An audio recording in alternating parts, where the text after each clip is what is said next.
ಅದೇ ವಿಚಾರ ಗೊತ್ತಾಯ್ತು ನನಗೆ. ನೀವು ನನ್ನ ರಿಯಾಕ್ಷನ್ ಕೇಳೋದಕ್ಕಿಂತ ಅವ್ರ ಅಲೈನ್ ಪಾರ್ಟಿ ಬಿಜೆಪಿ ಇದೆ, ಬಿಜೆಪಿ ಅವರು ಜನತಾದಳದವ್ರು ಅವ್ರು ಉತ್ತರ ಕೊಡ್ಬೇಕು, ಅವ್ರು ಹೇಳಬೇಕು ಏನ್ ಸರಿ ಇದೆ ಏನ್ ಸರಿ ಇಲ್ಲ ಅಂತ. ಅವ್ರು ಮಾತಾಡಿದ್ರೆ ನಾವು ಮಾತಾಡಿದ್ರೆ ರಾಜಕೀಯ ಮಾತಾಡ. ನಾವು ಕಾನೂನನ್ನ ಯಾವತ್ತೂ ಕೂಡ ಗೌರವ ಕೊಡಬೇಕು, ಕಾನೂನು ಏನ್ ಹೇಳ್ತದೆ ಕೇಳ್ಕೊಂಡು ಬಂದಿರೋದು,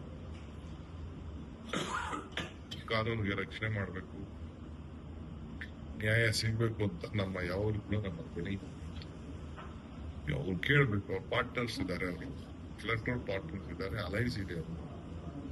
ಅವರು ಯಾಕೆ ಮಾತಾಡ್ತಾ ಇಲ್ಲ, ಯಾಕೆ ಅಶೋಕ್ ಮಾತಾಡ್ತಾ ಇಲ್ಲ, ಯಾಕೆ ಜನತಾದಳ ಲೀಡರ್ಗಳು ಮಾತಾಡ್ತಾ ಇಲ್ಲ, ಯಾಕೆ ಮ್ಯಾಡ್ಸನ್ ಮಾತಾಡ್ತಾ ಇಲ್ಲ, ಯಾಕೆ ಯಡಿಯೂರಪ್ಪ ಆಗ್ಲಿ ಅವರ ವಿಜೇಂದ್ರ ಆಗ್ಲಿ, ಸಿ.ಟಿ. ರವಿ, ಮುಖ್ಯವಾಗಿ ಸಿ.ಟಿ. ರವಿ ಹೆಣ್ಮಕ್ಳಿಗೆ ರಕ್ಷಕರು, ಹೆಣ್ಮಕ್ಳಿಗೆಲ್ಲರೂ ಬಹಳ ರಕ್ಷಕರು, ಅವ್ರು ಮಾತಾಡ್ತಾರೆ, ಅವರೆಲ್ಲ ಮಾತಾಡ್ತಾರೆ. ಅಲ್ಲ, ಇವತ್ತು ಸೆಂಟೆನ್ಸ್ ಆನ್ ಹಿಯರಿಂಗ್ ಅಲ್ಲೂ ಕೂಡ ಆರೋಪ ಮಾಡಿದ್ದೇನಂದ್ರೆ ಇದು ಷಡ್ಯಂತ್ರ ಇದರಿಂದ ಇರುವಂತದ್ದು ಅಂತ ಬಹಳ ಸ್ಪಷ್ಟವಾಗಿ ನಿನ್ನೇನು ಯಾರು ಈಗ ಸೆಂಟೆನ್ಸ್ ಆನ್ ಹಿಯರಿಂಗ್ ಇತ್ತಲ್ಲ ಸರ್, ಅಂದ್ರೆ ಕ್ವಾಂಟಮ್ ಆಫ್ ಪನಿಷ್ಮೆಂಟ್ ಅನೌನ್ಸ್ ಆಗುವಾಗ ಸೆಂಟೆನ್ಸ್ ಆಫ್ ಹಿಯರಿಂಗ್ ನಡೀತು. ಈ ಸಂದರ್ಭದಲ್ಲೂ ಕೂಡ ಷಡ್ಯಂತ್ರ ನಡೀತು ಅಂತ ಪ್ರಜ್ವಲ್ ಪರ ವಕೀಲರು ಮತ್ತು ಪ್ರಜ್ವಲ್